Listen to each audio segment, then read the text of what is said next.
Hey, what's up guys? Today, in the lieu of the conversation about the new light whip that came out on the Acolyte trailer, the new one, I decided to make a video about the coolest lightsabers in Star Wars.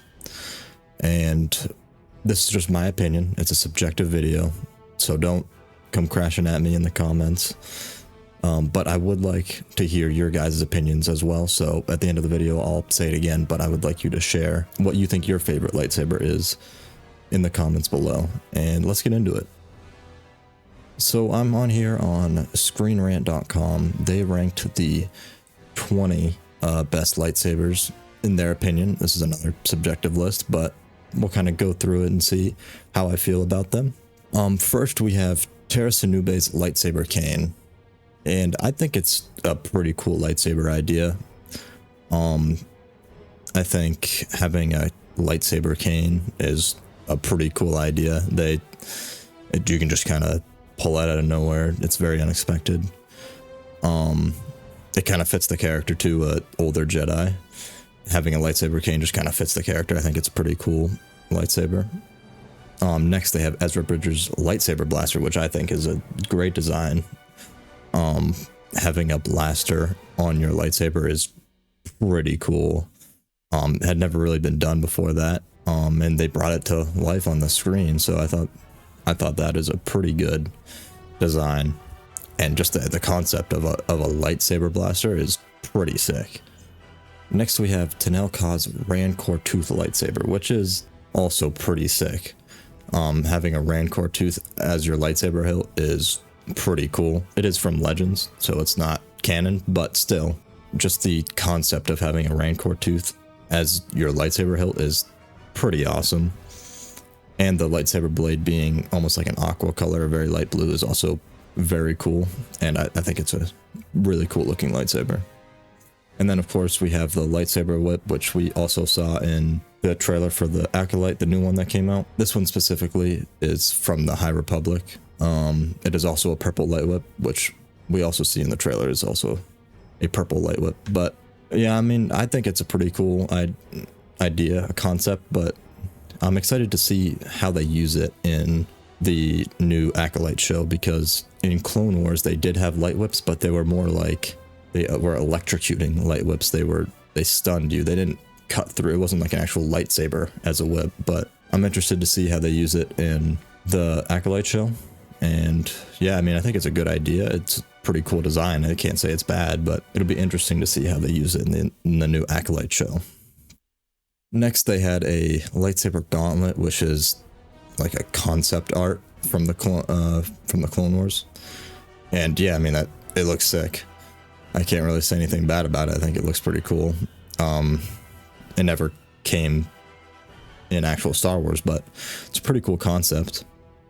I'm not sure how actually functional that would be, but it looks pretty cool. So that's pretty cool. Next we have Lord Corvax's beautiful lightsaber. It is indeed a beautiful lightsaber. It's almost like a sword. It has the crossguard here, and then it has a little emitter thing. It's a pretty cool looking lightsaber. Next we have Ahsoka's lightsaber pair. Pretty iconic now. The white lightsabers, they look amazing. The silver with the white looks amazing. Ahsoka's a great character, so it only made sense for her to have pretty sick looking lightsabers. Next were Palpatine's lightsabers. It's a pretty fancy looking lightsaber. It's pretty elegant. It's like all silver with a little bit of gold accents on it. Yeah, I think it looks pretty good. It was almost like a spit in the face to the Jedi Order though, because a lot of the Jedi Order had the same sort of gold accents. But yeah, Palpatine just decked it out and tried to almost mocking the Jedi Order. And yeah, I mean, his lightsabers look sick. One of my favorites, just because of the gold and the silver. I think it looks amazing. Next they have the Inquisitor lightsaber, the spinning lightsaber. Also a pretty sick design. I'm not sure how it spins so fast it just turns into like a helicopter blade. I'm not sure how that actually works, but the design is pretty sick. A spinning lightsaber is pretty cool. And this Inquisitor here is probably one of the coolest Inquisitors we've ever gotten. He lasted about 5 seconds. Ahsoka just destroyed him without a lightsaber, which is kind of crazy. Just shows you how strong Ahsoka is. But yeah, this guy right here was, he was cool.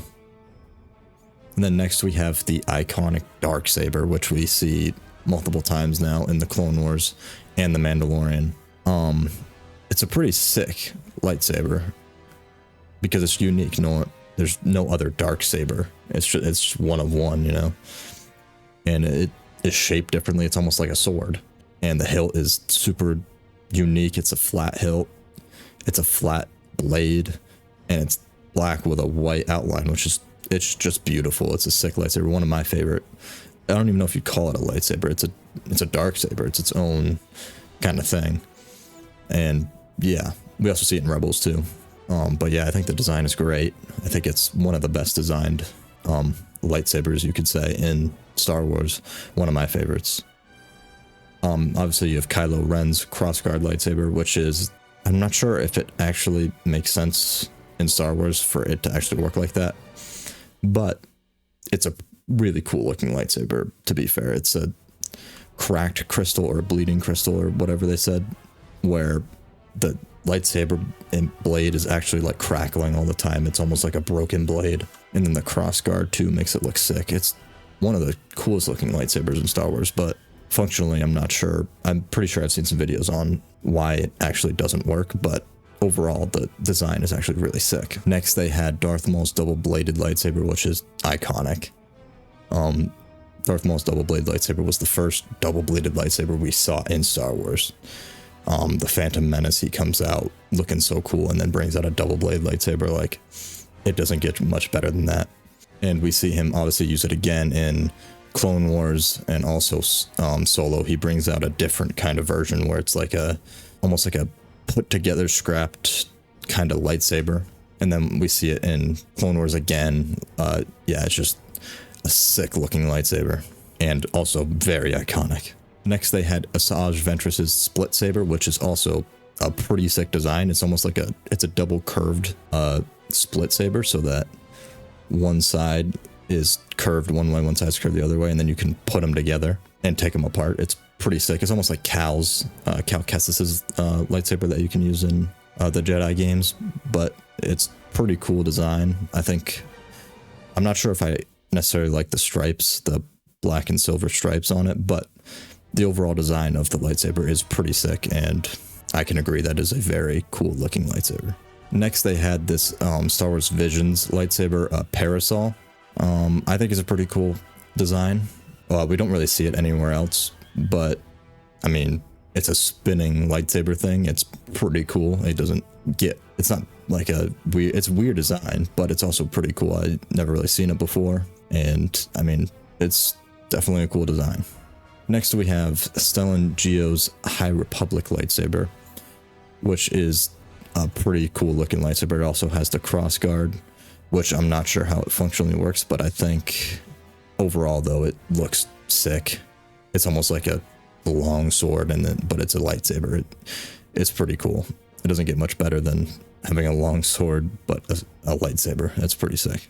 And next at number 5 they had Dark Ray's switch saber, which also looks pretty sick. I mean, we only see it once in the movie and it's not actually real. It's just Ray's dream or whatever, or Ray's vision.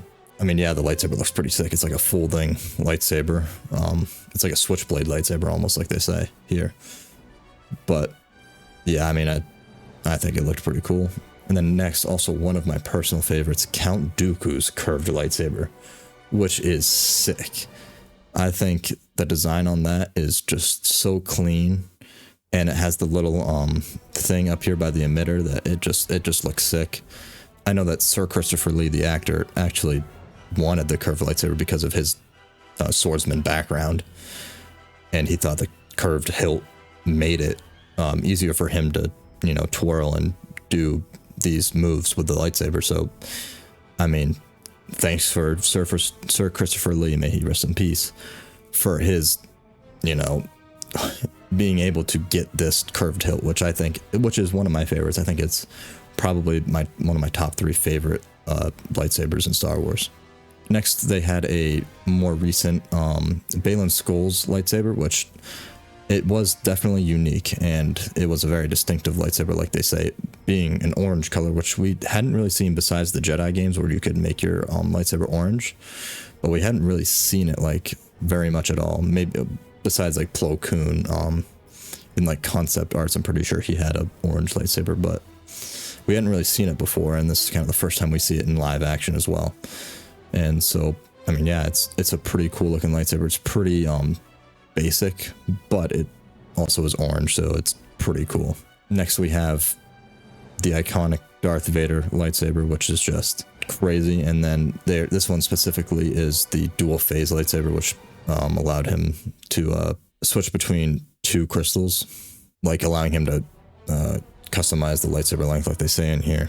And yeah, I mean, overall it's just an iconic lightsaber, and definitely one of the best looking. Is also one of the first ones we see, so overall it's pretty good. And then at number 1 they have the Skywalker saber, which is the most iconic lightsaber in Star Wars. You see it across all the movies in the Skywalker saga. It travels between all of them. It always finds its way back. But yeah, I can't disagree with people thinking that the Skywalker saber is the best one. It's one of my favorites. I don't know if I put it as my number 1 favorite, just my opinion, but I definitely would probably have it in my top 5 or top 3. A few that they left off that I thought were really cool were Qui-Gon Jinn's lightsaber, like they have over here on Game Rant. They have it on this list. But his is also very simple, but it's so good just because of how simple it is. And it matches Qui-Gon's character so well, because Qui-Gon's a very simple, kind of follows his own thoughts kind of guy, or kind of Jedi. And I just think him having a simple lightsaber that looks really good is just perfect for his character. And my personal favorite is actually Mace Windu's purple lightsaber, because it is just so clean. If you see the actual design of the hilt, the silver with the gold, almost like Palpatine's lightsaber with the gold accents, I think it's so slick, it's so clean, and just the purple blade just puts the cherry on top for me. I think it's the coolest lightsaber in Star Wars. Obviously the character Mace Windu, one of my favorites. He's almost like a Jedi who can dive into the dark side while keeping his emotions in check. He's one of the strongest characters in the Jedi Council at that time, and he fought toe-to-toe with Palpatine, even though they say Palpatine was kind of messing around to hope that Anakin would help him in the end, which he did, but still, he went toe-to-toe with him for a while. And I just think the purple lightsaber with the sleek design of the hilt, it just ties it all together. And I think, my personal opinion, Mace Windu's purple bladed lightsaber is my favorite lightsaber in the Star Wars universe. Alright guys, that'll be the end of the video. If you enjoyed, please leave a like and subscribe, and let me know your favorite lightsaber in the comments below. And let me know what you think of the Light Whip as well, coming to the Acolyte in the new series. And also subscribe to my gaming channel. I just started it. I'll be playing Lego Star Wars The Complete Saga, as well as uploading random videos that I just want to make that don't necessarily fit within the parameters of this Star Wars channel here. So yeah, that's pretty much it. See you guys in the next one.